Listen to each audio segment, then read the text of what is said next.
Rodrigue, bonjour. Bonjour Tanguy. Alors, vous êtes membre de la délégation béninoise qui est venue à Conakry dans le cadre des 72 heures du livre de Conakry. Ça nous fait pratiquement une semaine maintenant que vous êtes là. Pour vous, ce n'est pas une première. Comment ça se passe, ce deuxième tour?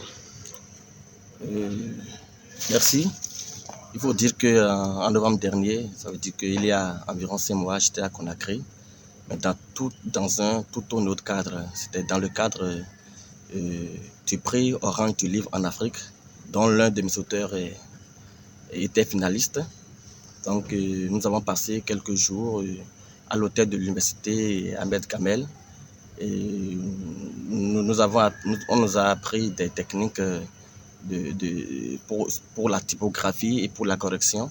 Et cette fois-ci, je suis membre de la délégation béninoise qui est à Conakry dans le cadre des 72 heures du livre.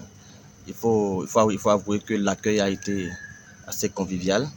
Les 3 premiers jours, on les a passés à Conakry. On a vendu les livres. Nous avons déstocké un peu notre cargaison. Et nous avons également profité pour faire d'importantes rencontres. Nous avons rencontré des éditeurs, des écrivains, mais aussi des gens, des citoyens qui peuvent nous aider prochainement quand nous sommes à Conakry, par exemple. Et depuis hier, nous sommes à Boufa, nous sommes dans la commune de Boufa et nous avons visité assez de sites historiques qui nous rappellent notre histoire d'Africains.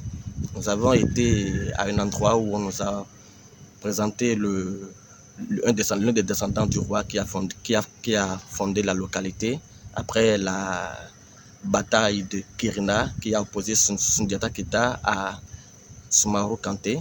Et ensuite, nous avons été à un autre endroit où on nous a présenté un port négrier, et nous avons eu l'insigne honneur de visiter certains, par exemple, des pieux auxquels étaient attachés les esclaves avant d'embarquer dans le navire qui les amènera de l'autre côté. Et également, nous avons visité certaines tombes de premiers négriers africains, non, plutôt premiers négriers européens. Et aujourd'hui, nous allons exposer certains de nos livres et nous espérons que la communauté de Boufa sortira massivement pour visiter ces livres-là et, si possible, en acheter. Alors, mettons que la 72 heures du livre, c'est quand même un marché international proposé pour l'exposition des livres, notamment africains et d'abord peut-être guinéens. Vous avez senti vraiment qu'il y a eu marché? Oui, à Conakry, à côté de notre stand béninois, il y a eu des Togolais, des Haïtiens, des Guinéens et puis des Français également. Donc, nous avons remarqué qu'il y a eu vraiment un brassage, qu'il y a eu vraiment une interculturalité. C'était un marché ouvert au monde entier où tout le monde peut venir acheter des livres provenant des 4 coins du monde. Vous avez vendu certainement? Oui, on en a vendu, certes, on en a vendu. Nous avons vendu à des particuliers, mais nous avons vendu à des citoyens lambda de la ville de Conakry. Nous avons vendu aux membres des autres délégations également, mais le clou de l'exposition, c'était la visite de 5 ministres guinéens qui sont passés nous voir sur nos stands. Et à la fin, on proposait que chaque éditeur leur fasse la liste de tous ces ouvrages et qu'ils vont acquérir par la suite. Alors, quelle est l'importance ou quelle est la place de ce genre de rencontre pour vous en tant qu'éditeur? C'est vrai que vous avez aussi une autre casquette, mais pour laquelle vous n'êtes pas là. Vous êtes auteur, faut-il le dire. Mais là, vous êtes présent pour ce salon ou cette rencontre en tant qu'éditeur. Quelle est la place et l'importance de ce genre de rencontre pour un éditeur comme vous? Oui, pour un éditeur, je ne dis pas typiquement pour un éditeur, pour tous ceux qui sont venus à Conakry, au 72 heures du livre, il y a eu au moins cette rencontre, entre aussi bien écrivains qu'éditeurs et autres acteurs de la chaîne du livre. Nous avons eu à échanger nos cartes de visite et je crois que c'est des opportunités qu'il faut saisir dans la vie afin de les fructifier et puis aller de l'avant par la suite. On a l'impression que le marché du livre n'est pas aussi animé à Cotonou qu'à Conakry. Oui, oui, et c'est vrai que le marché du livre n'est pas aussi animé à Cotonou qu'à Conakry, mais moi, je vois la chose sous un autre angle. Je crois que à Conakry, bon, c'est vrai que les gens s'intéressent au livre en particulier, mais vous voyez par exemple les 112 heures du livre, en dehors de la lecture, en dehors de la littérature, ils ont associé la culture, ils ont associé un autre pan de la culture, qui est le tourisme. Et je crois que c'est une chance que nous avons, c'est une chance que nous avons et que on nous associe aussi bien à la littérature qu'à la culture, et aussi bien à la littérature qu'au tourisme, parce que nous avons eu la chance de rencontrer aussi bien des gens du milieu littéraire que les gens du milieu culturel. Et c'est cela qui a fait un foisonnement, c'est cela qui a créé un engouement tout autour de l'événement. Donc, pour vous, la solution n'est plus seulement de réunir les acteurs autour d'un événement, mais plutôt d'interconnecter justement le livre à d'autres secteurs de la vie humaine. Oui, moi je crois que c'est la solution qu'il faut apporter au livre à Cotonou, par exemple. Très peu de gens lisent, vous savez, très peu de gens lisent. Mais si en dehors de la littérature, nous pouvons également associer la culture ou d'autres secteurs du domaine culturel, là, cela pourrait englober, brasser beaucoup de monde.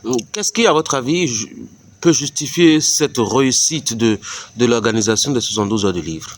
On sait qu'il y a eu de la mobilisation, hein, les enfants sont venus, les apprenants sont venus, beaucoup de monde, il y a eu de la diversité. Ce n'est pas souvent l'attrait que le livre exerce sur le public.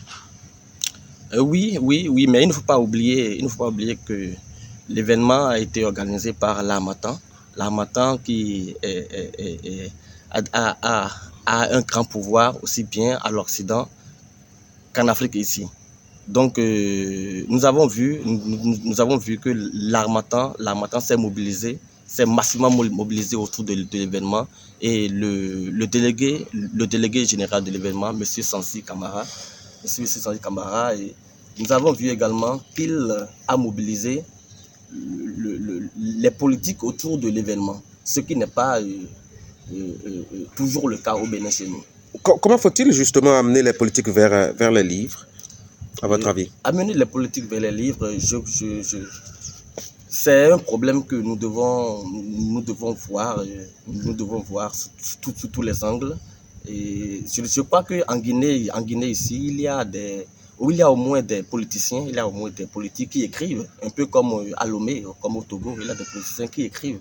Mais est-ce que c'est le cas chez nous au Bénin? Je me le demande. Oui, mais on a quand même de grands noms, hein, comme l'actuel directeur général de la LNB, par exemple, qui écrit. Voilà. Justement, nous avons certains écrivains ici de la classe politique chez nous. Mais la question de savoir si ceux-là publient au Bénin ou s'ils publient ailleurs. Très peu publient au Bénin. Et puis je crois que celui qui ne publie qu'ailleurs n'aura le regard que tourné qu'ailleurs. En Côte d'Ivoire, par exemple, le Salon du Livre, il est organisé par les éditeurs. Ici, nous avons vu aussi que Harmattan, c'est quand même un éditeur qui a mobilisé les acteurs autour de cet événement. Vous êtes éditeur, vous avez une association au Bénin. On a l'impression que pour vous, l'essentiel, c'est de vendre les livres et pas d'organiser ce brassage-là. On a l'impression que ça dort. Pourquoi? C'est vrai, vous avez bien dit que vous avez juste l'impression que ça dort. Mais ça ne dort pas, ça ne dort pas. L'association fait ce qu'elle peut faire. Mais seulement que, bon, pour le moment, nous n'avons pas encore eu cette décision ou bien cette envie d'organiser les choses, de grandes choses en notre sein. Mais j'ai foi en l'association, et je crois que d'ici quelques années, ça va se mettre en place. Est-ce que vous ne vous interrogez pas sur vos capacités justement à mobiliser les gens, vous, éditeurs au Bénin? D'abord, le secteur n'est pas très organisé. Vous ne vous entendez pas entre vous aussi d'ailleurs. Chacun est dans son coin, chacun trace ses colonnes. On veut avoir ses petits clients au coin de rue. Du coup, on n'a pas une grande association qui a un impact véritable sur la vie des auteurs et du monde du livre. Tout tourne autour de l'éditeur en principe.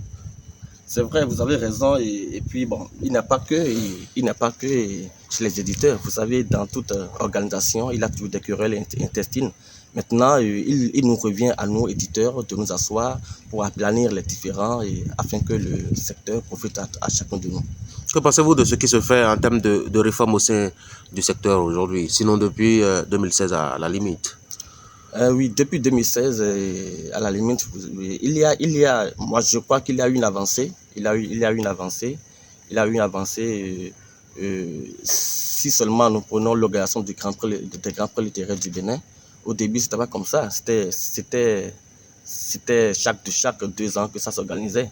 Et puis, il n'y avait pas, à chaque édition, on n'avait pas tous les gens qui étaient présents. On n'avait pas tous les gens. Mais cette année, depuis 2, 3, 4 ans, il y a eu une évolution. Par exemple, par catégorie, on a eu un prix qui est décerné. Il y a le prix du meilleur écrivain, il y a le prix du meilleur éditeur, le prix du meilleur journaliste culturel. Donc moi, je crois que les choses, avec le temps, vont se mettre plus en place. Rodrigue Achawe, merci. Merci, Tanguy.